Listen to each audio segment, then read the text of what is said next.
When things go wrong between the Tesla owners and the brand, it's usually for the same reason as when things go wrong in a bad marriage. Now, I've never been married, I just heard things, but usually it's the poor communication. And much like in a bad marriage, this case is going to end up in court. So let's talk about what the big complaint is here. Is Tesla in the wrong? Should they do things differently? So let's get into the couples counseling right now. Taking over the world, electrifying the world, E4 Electric. I wonder what my copay is, but oh, all right. Hey, welcome to E4 Electric, your number one source of unbiased electric car news. If this is your first time here, go ahead and click on that subscribe button down there so you don't miss anything moving forward. All right. So first of all, the owners that are unhappy, they're all 85 kilowatt hour battery owners. As you know, this car basically originally was the largest battery, the longest range that you could get from day one from Tesla, and they were making those cars from 2012 to 2016. So there are quite a few people out there. Now, I was one of the original owners of 2012 model. There were about 3,000 of us. As a matter of fact, I even had my visor signed by Elon Musk for that car that you see right there. I'm actually looking at it right now. It's framed on my wall. So that was good times. But if I would have kept this car, I probably would have been one of the unhappy owners. Not that there weren't other things that happened that made me any less unhappy, but so here's how this whole thing started. It started with this little fire here, and by little I mean pretty huge. As you can see, this Tesla in Shanghai just ends up like blowing up Hollywood style. When I saw this video originally, I really thought it was a fake or there was something else that's going on because it just happened too spectacularly. I don't really see any little battery cells flying around as we usually see in fires.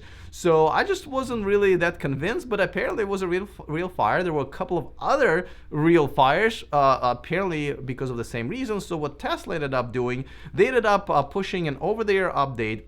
And I guess they identified the 85 kilowatt hour battery, which essentially limited the range. It just really dropped the range relatively low. So I believe they also lowered the charging rate. And those people who noticed that, they became really unhappy. The main guy who filed a lawsuit, his name is David Rasmussen.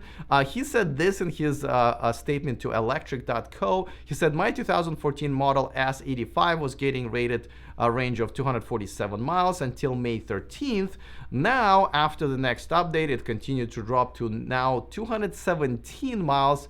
That is an 11% drop in 5 weeks. And apparently he was tracking his range like literally throughout like 120,000 miles of his car's travels, which is very rare. So this one we can see. So let me show it to you. Before that, a quick reminder that this channel and this video is sponsored by Byton. Check out their all electric new SUV called M-Byte coming to the US and Europe. And look how fast it is to actually fill out the reservation form, mainly because there is no payment of a part of that. That's right, it's absolutely free to reserve your Byton. So you should join myself and 50,000 more now other people who've done so.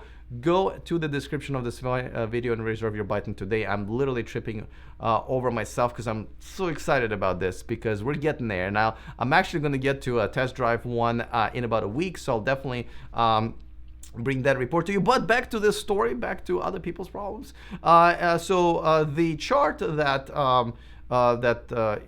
this guy had is this, and I can zoom in, but I don't really need to zoom in for you guys to see that the range was going down relatively normally, I would say, right? The batteries degrade all the time, but that drop happened after the over-the-air update. And you know, this is significant. I mean, we're talking about 40 miles. There are also some owners reporting that they cannot charge beyond 90% of the battery capacity, so that could also just definitely does contribute to the smaller range. They have to charge more often, and wait for the charging longer. It's a problem, and definitely a significant one. Now, the lawsuit accuses Tesla of knowing that this is a problem. They should probably do a recall, but instead they just decided to do this kind of a cheap, over-the-air update solution and basically rob people of their range. And this is kind of like, in old days where people like literally will suck the gasoline out of your gas tank while you're sleeping.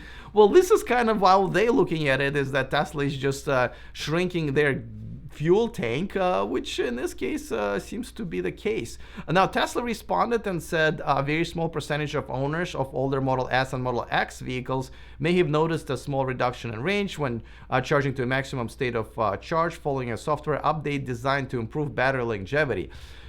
Yeah, that is putting it pretty mildly. I mean, I get it that they're trying to address the issue, but again, this is all about the communication, right? Remember we're talking about bad marriage? Well, this is all about that, right? You guys should have communicated it to them ahead of time. Maybe even made some calls. If it's a small percentage, then then maybe give them a call and tell them, hey, listen, we're having this issue. We obviously don't want your cars to blow up in the garage in a spectacular fashion like the one that I showed you earlier. So we're gonna do this, and maybe we'll give you some credit in our store, or I'll give you maybe like some upgrade or whatever. Like, just give them something and say we're working on it. Instead, they did it overnight. They didn't tell them about it, and now they're upset because I mean, I remember getting 85 top of the line Model S in the beginning, and that was a big deal. This is kind of like having a P100D right now, getting all of this cool features, and being limited to one of them that you use a lot, especially something like a range. So I do understand their pain here. Do they have a kind of a legal claim? Well, I guess this is a bigger issue of whether or not this, the Tesla should have this as a recall or not. But again, I feel like it's all about the communication. Let me know if you're one of the 85 kilowatt hour Model S or Model X drivers. Let me know if you're having this issue and how do you feel. Would you be joining this lawsuit? And even if you're not an owner, Tesla owner, or 85 kilowatt hour battery owner, let me know. Do you think these people have a case? Because it's when you, I know it's an ongoing theme when people pay for something in their Tesla and that's kind of taken away from them. And over the updates are not always to improve the car. Sometimes they just go backwards. Like, remember the keeping your eyes on the steering wheel? That wasn't the case in the beginning. I remember that. So curious to know what you think. By the way, thank you to one of my newer Patreons, Neil Weaver. Thank you so much for joining my Patreon community, actually doubling the maximum suggested donation. Of course, you can watch my videos live. Thank you for supporting me. I'm an independent full-time YouTuber. This is my only job. And thank you for participating in my Feed a YouTuber program. If you are also interested in donating, go to patreon.com/E4Electric. That's in the description of this video.